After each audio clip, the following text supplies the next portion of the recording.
Hello, this is John Miller, the creator of The Rest of Everest. I think I can safely say that this show is, without a doubt, the most in-depth look into the entire experience of what it takes to climb Everest, as well as some other peaks throughout the Himalayas. But all of the events in this series are shown in chronological order, so if you're new to the show, please go all the way back to episode 000 and watch everything in order. That's truly the best way to enjoy it. Thanks. Hey everyone, before we start this week's episode, I would like to announce that registration for our 2011 photo workshop trek will be opening on October 17th. This year we will not be visiting Everest, but instead we'll be trekking to a mountain in western Tibet called Mount Kailash. Kailash is a very spiritual and holy mountain, and it's the favorite trek of most of my Sherpa friends. According to a local legend out there, doing a complete circumambulation or walking around Mount Kailash wipes your karmic slate clean. How cool is that? All the information for the 2011 workshop can be found on a new website I've set up called HimalayanWorkshops.com. I'm very excited to say that the Kailash trek will be our most affordable trip to date and will also be a relatively short trip at just over 2 weeks. I know that many people have wanted to join us in the past but haven't been able to afford the 3 to 4 weeks that the other trips have lasted. If you're interested, please read through the site and sign up for the newsletter. Registration this year will be different than in the past years, as we'll be charging a small, refundable registration fee to try to cut down on casual registrations from people who really were not going to be able to join us and simply signed up for fun. Now that causes a lot of extra work for me, and to tell you the truth, a lot of worrying and hair pulling, so I'd like to try to avoid that this time around. Again, please visit HimalayanWorkshops.com for all of the details, and we hope to see you at Kailash in 2011.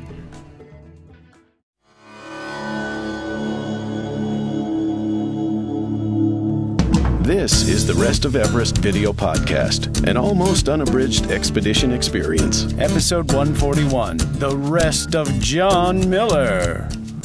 Hello again, everyone. Welcome back to The Rest of Everest. I'm John Miller. I have a very, very small group this week, and I'm excited to have Thilo calling in from Germany. How you doing, Thilo? Hello, I'm feeling fine, and many greetings from Germany. There you go. And Andy Wolf is joining us again from South Africa. How you doing, Andy? I'm doing great, John. How are you? I'm doing very well. And this week we're going to continue the way down to Namche Bazaar and then back to Lukla. So we can take a plane to Kathmandu, but that's still several episodes away. And this week we're going to do the infamous removing of the long underwear, and we're also going to show you basically my nightly ritual where I build my little nest. I guess it's the only way to say it. Very particular about pillows and everything like that, so I finally filmed exactly how I create my bed every night, so hopefully some of you will find that interesting. But let's head back up to just about where we gave the video workshop last episode. So here we go.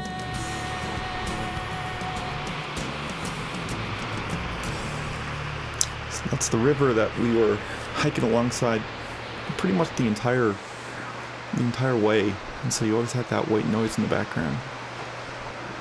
John, what's the name of this river? I always got it confused. You know, I'm not sure. I bet Steve, your husband, would know.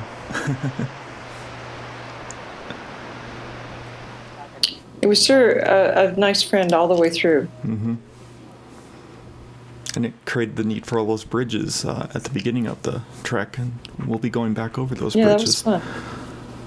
You know, I was interested in these paddocks that the villagers use. That's built on a glacial moraine. It looks like a terminal moraine. And I was just wondering how good the soil was there. Up a song. Yeah. Yeah, I think John was the filming. John Farah. Yeah, John Farah was filming that. I think Chris Marquardt was filming this. I think this must be Chris, because he did a photo of this particular Sherpa carrying this heavy load. Mm-hmm. It's one of the best photos from the trip. It's really amazing. Mm-hmm. Any idea how much that weighs? I don't want to know. Probably at least 75 kilos, I'm guessing. Oh, that's amazing. It's more than his body weight. Mm-hmm. And you see those baskets a lot. So tell what you are doing. So where you've come down from Dingbotche, I think, haven't we gone through Dingbotche already? No. No, still down there? Okay. But in any case, we've hit a real milestone in the trek because we are now below the tree line. So it's getting hot. So it's actually time, officially, to take off the long underwear bottoms. And since this is the whole experience I'm trying to document, I am going to actually take off my long underwear on camera. And I had to film that. Yes. Thank you, Tilo, for being my cameraman. I think you embarrassed Megan, though. I did. Mm-hmm. I think most of the group was there. Yes. I'm stripping. No, I'm not going to go swimming. Go on the camera. Getting rid of the long johns. Yeah. Too many johns everywhere. Yeah. This they don't call toilets out here johns. Oh, I remember that place. On the way up, I did my business behind it. Yeah. I remember that place. I took a dump there. No, it wasn't a dump. Okay.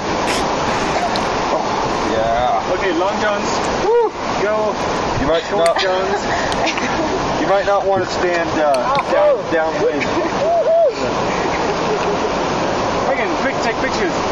Look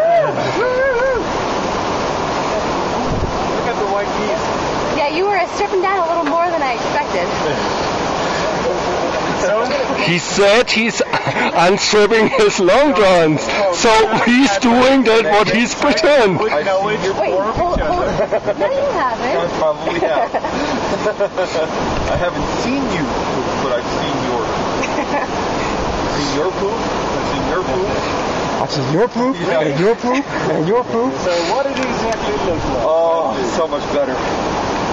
Actually, I need to do that too. I gotta find a place to sit. Oh. I won't be getting half as naked as John, but nonetheless. But I also seem to be more cold tolerant than while hiking than a bunch of the group. So usually I'm hiking. I don't know how some people are hiking down and everything. But I feel so much better. You told me earlier. I still got the. Oh, is it working with the carabiner? They're talking behind the camera because Megan has lost a button, so she's and you've lost weight, as all of us have. So all of our pants are like when we started, this part right here is probably like here, and every day. Oh, you got to change the focus here. Every day you got to pull it tighter a little bit more, a little bit more, a little bit more. So now that's a good reason to come to the next trek, right? Yeah. Lose some weight with us. The world's highest weight loss program. Yeah. So let's see. Now I got to go all the way back into here, but I want flopping around. Cheating. Just pull the whole thing over. Oh wait, yeah. Sorry. Oh. There we go. What was that about? Now I'm ready. Chris wasn't pleased with me looking like I had lost more weight than I did. I guess I was cheating. I had to pull the belt back to center. Do the dance for me. Do the dance for me. Dance. Come on. Now dance. Pemba there is a great friend of ours now. So, what was he dancing to? I don't know. He looks like he's drunk. Is that a real Nepali No. dance you're doing there? Or is it just a fake dance? They were happy to be heading back down too. I bet.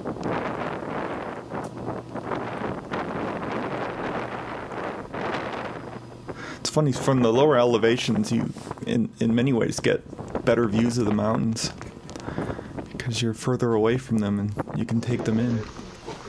Well, actually, I think what it is that we remember to look at them. Yeah. We weren't as exhausted.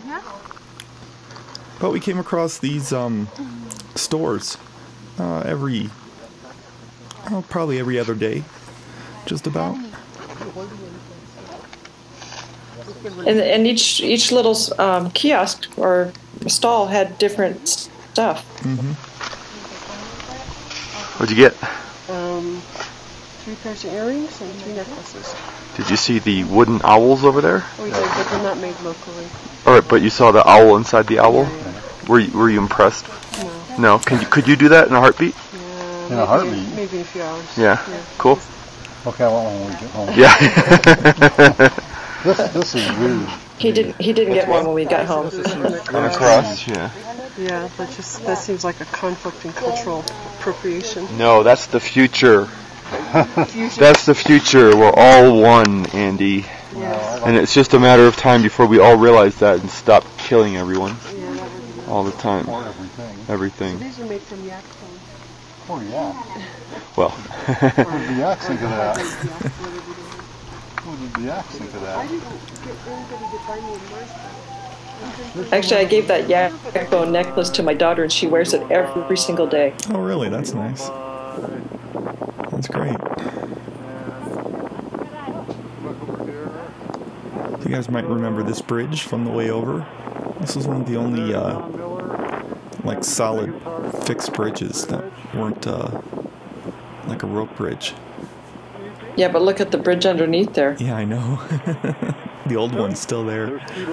We'll see a close-up of it in just a bit. Okay.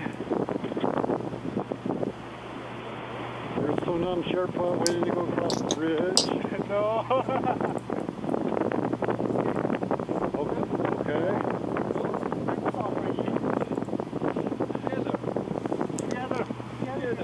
One of the many suspension bridges.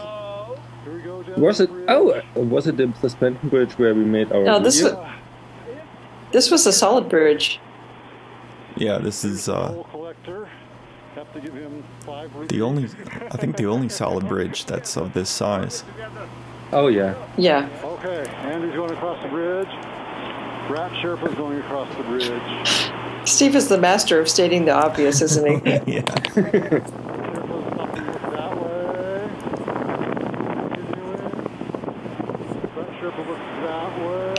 Either later in the day or the next day, Tilo and I, actually I think it's the next day, Tilo and I were hiking together, and we did a lot of running across the suspension bridges. That was a lot of fun.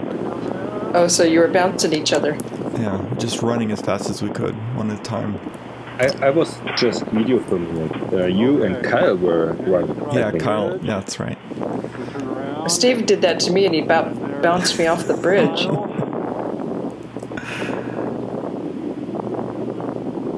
It was kind of strange to walk across this bridge after doing all the suspension bridges.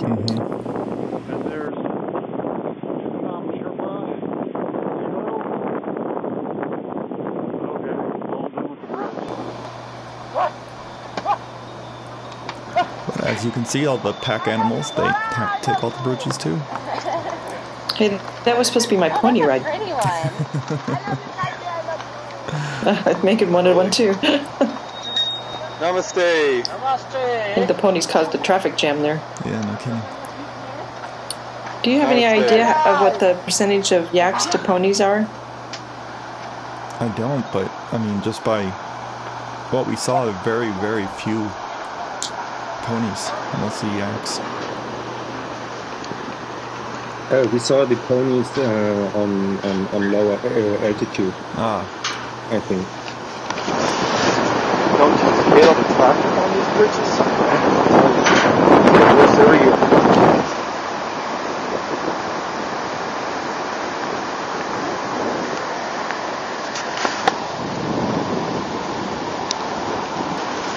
You should be able to crawl up on top.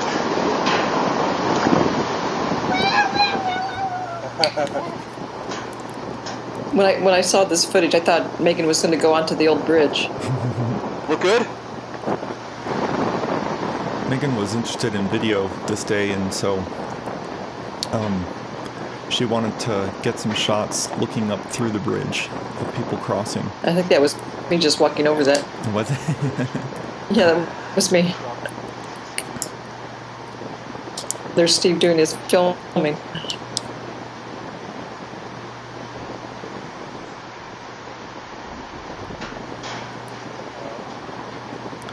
So she and I spent a good portion of the day together, and we took this little side trip where we hiked around this bridge.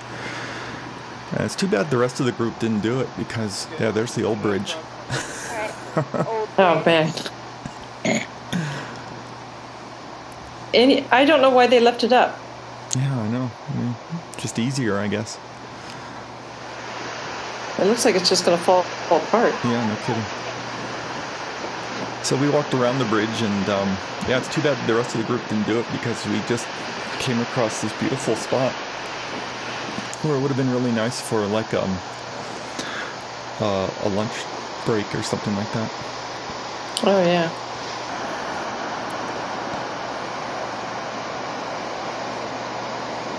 So much water coming down. Yeah, it really is. I love the sound of that river the whole way along the path. And there's the bridge, so we weren't very far away from it. Oh, wow. I'm not sure how our photos turned out. It's hard because you're really fairly close to the water. Mm-hmm. So it's hard to kind of get scale. Is that enough? Definitely enough.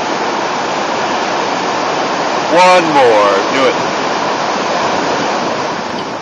I liked what Megan was doing, the whole trick. She was really trying to see things very differently than the rest of us. Mm-hmm. So what are you going to try to do here, Megan? I am going to show how tall the bridge is above the water. So yes.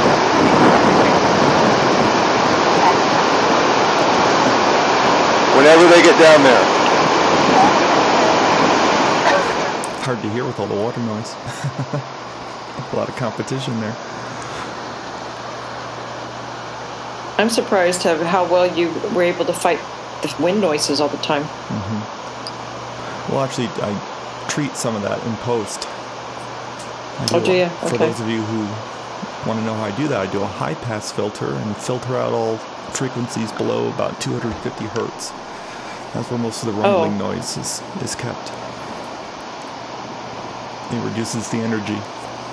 Anything below 250 hertz you cut out? Mm-hmm. Okay. Think you got him? I hope so.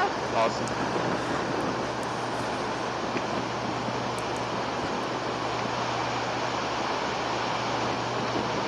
Everybody's noses were pretty sunburnt by now. I'm noticing that looking at the video that everybody has goggle faces. Yeah, we all had, by this point, we had the notorious Trekker tan, where like your face and your neck is completely tan, and your hands are completely tan, but the suntan on your hands ends at your wrist.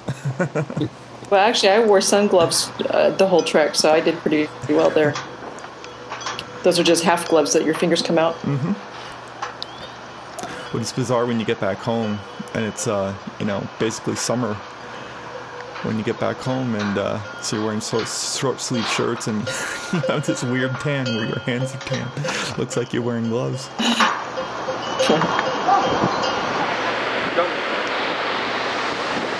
Hey, John. I was filming you filming. That's dueling cameras. You were filming him, filming me. Yeah. Well, I was filming you, and then filming him, filming you, and then filming him, filming. And everybody was filming everybody. Oh, this was an interesting rock face. It had all these lichens that were streaming down off the face. It was really cool. Is that unusual? I don't think so. I think that where you have a kind of moisture runoff, you're going to get the staining and the growth of the lichens. So it just was a striking pattern, that's all. Huh? There we go. Colorado. No, it says Olorado. Yeah, that looked like a CU shirt. University of Colorado Boulder. There's another famous photograph of this moment right here. You guys were catching some Z's big time there. Yeah. It's just so good to have those stops and just, you know, just nothing left to do but sleep if you want. Let's see. It is the evening of the 17th, which means it's the second to last night that we're going to be camping on the trek. And the other night at dinner, I think in Dingbotche, for some reason, conversation of how we all kind of set up our sleeping bags and pillows and everything at night came up. And I just casually mentioned my little process that I go through every single night. And Megan, of all people, said, wow, that sounds really complicated. And I'd never thought of it as complicated before, so I thought maybe I'd film it for you guys since it's just the way I've been doing it for years and years and years. And I'm losing focus here. You're losing focus?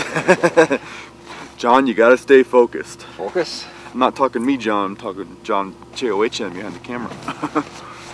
So anyway, you've in the past episodes, 2007, you've heard me talk about how nice it is to have a sleeping bag that has a lot of loft. Unfortunately, we're starting to get down in altitude, and so this sleeping bag is getting a bit warm. So I will be sleeping in my t-shirt tonight, and not in all kinds of fleece layers. But regardless of the temperature, my pillow setup remains the same. And this is how it goes. I actually developed this in 2003 up at Everest for the first time. Alright, so I take, here, take a close-up. So I take just my regular Nalgene bottle, and the Sherpa staff every night makes sure that we always have boiled drinking water to make sure that it's safe from parasites or bacteria. They're extremely, extremely diligent about boiling all water that we come in contact with. So anyway, I hate drinking hot water. I am a warm beverage person at most. Mostly I like drinking cold beverages. So when we're really up high and it's cold, I put my Nalgene bottle filled with boiling hot water into my backpack, and I'll put the camera batteries around it. Any other battery powered devices that I'm using, whether it be my little pocket camcorder, my let's see, where is it? My Spot personal satellite tracker, GPS tracker, which I know many of you have been following us on the trek simply by following our place on a Google map that this device updates to. And the warm Nalgene bottle will actually keep the chemistry in the batteries going so they don't lose battery capacity and power. So anyway, so I take my backpack. That's the best right tip of the trek. Yeah, and I put it up at the head of my sleeping bag, just past the sleeping pad. And of course it's too warm here in whatever town we're in. I don't remember the name right now. I know it probably ends with a che or a boche. And then that's step one. I guess step one would actually be the sleeping bag, getting out of the bag and lofting it. Step two would be taking my down jacket and covering. Mountain Hardwear, by the way, as we'll notice. This jacket's about 15, 16 years old. Still looks and feels and warms like new. Love this jacket. I put it all around my backpack. All right. My brother got me that jacket when he worked at a store called Bivouac in Ann Arbor, Michigan. I'm sure remember this coat. Has the Rest of Everest logo on it. Good brand, that's for sure. Thank you, John. And then I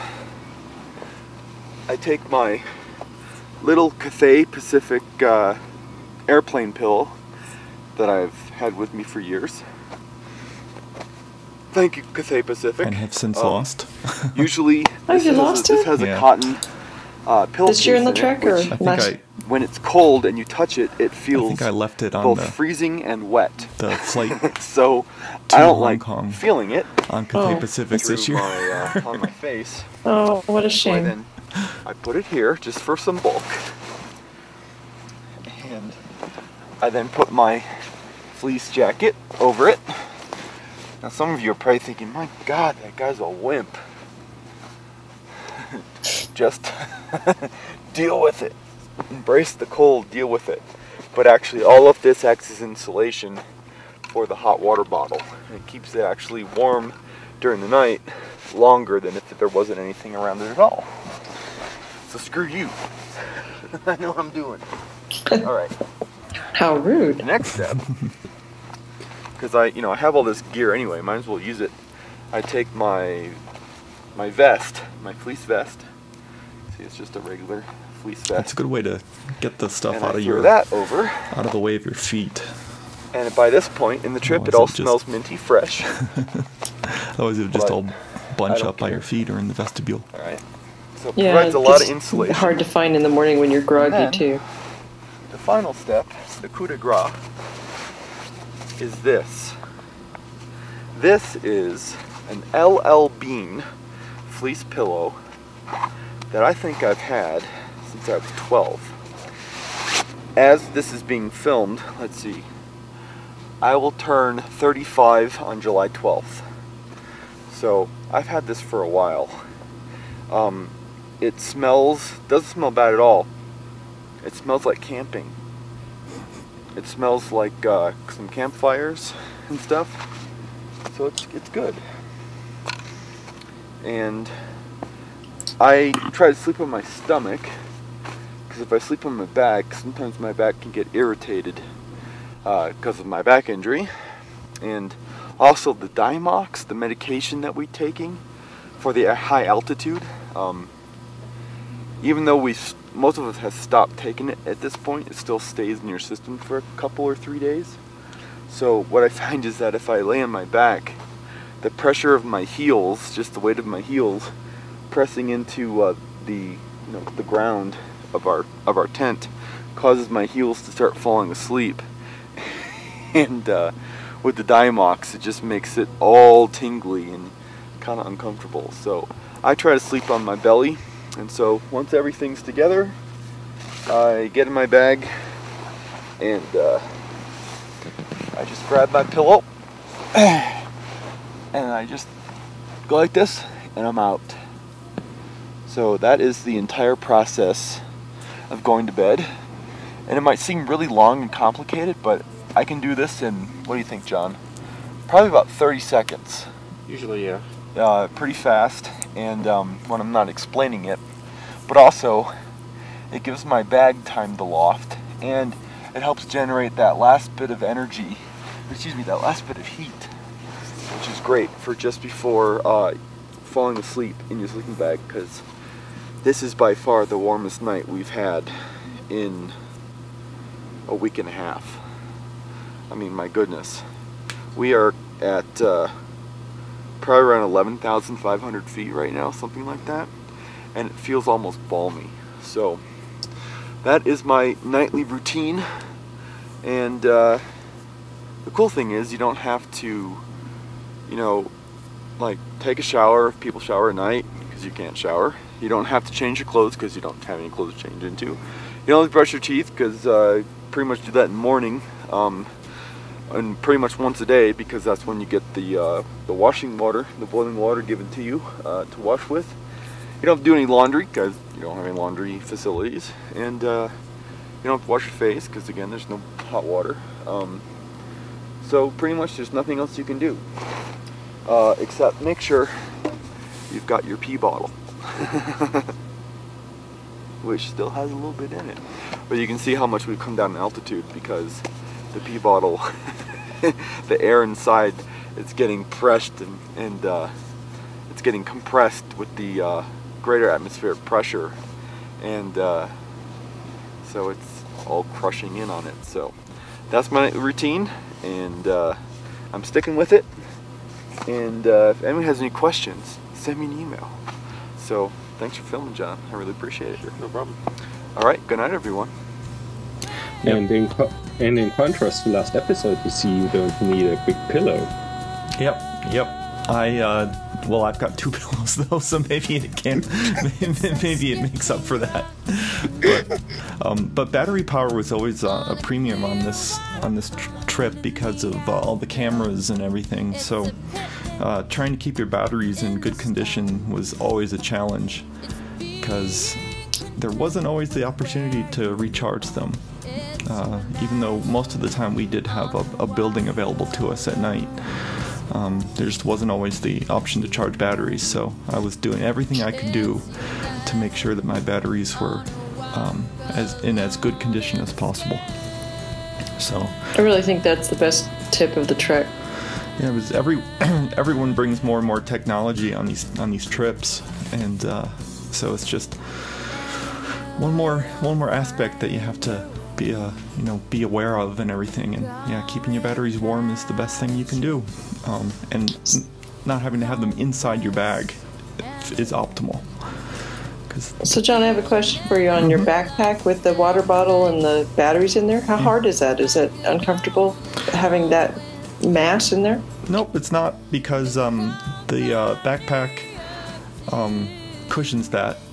The kind of backpack I have from Osprey has closed cell foam in it's kind of like a big burrito, and that causes some cushioning. And then with the down jacket and the 2 layers of fleece coats, no, it's completely fine. I don't have any problem with it. It's very, very comfortable, actually. I sleep as well camping as I do at home, so I do really well there. So next episode, we're going to continue back down, of course, and those of you who remember the Everest Trek 2009 teaser might remember something to do with me clearing my nose. So there might be something to do with that in this next episode. So look forward to showing everyone that. And thanks a lot, guys, for joining me today. Thanks for inviting me. It's a pleasure. Nice having a small group, but next week I suppose we'll have a larger group, and I guess we'll see you all then. Bye, guys. Bye. Thanks, John. Bye. The Rest of Everest is downloaded all over the world every day, and watching the show has become a part of many people's weekly routine.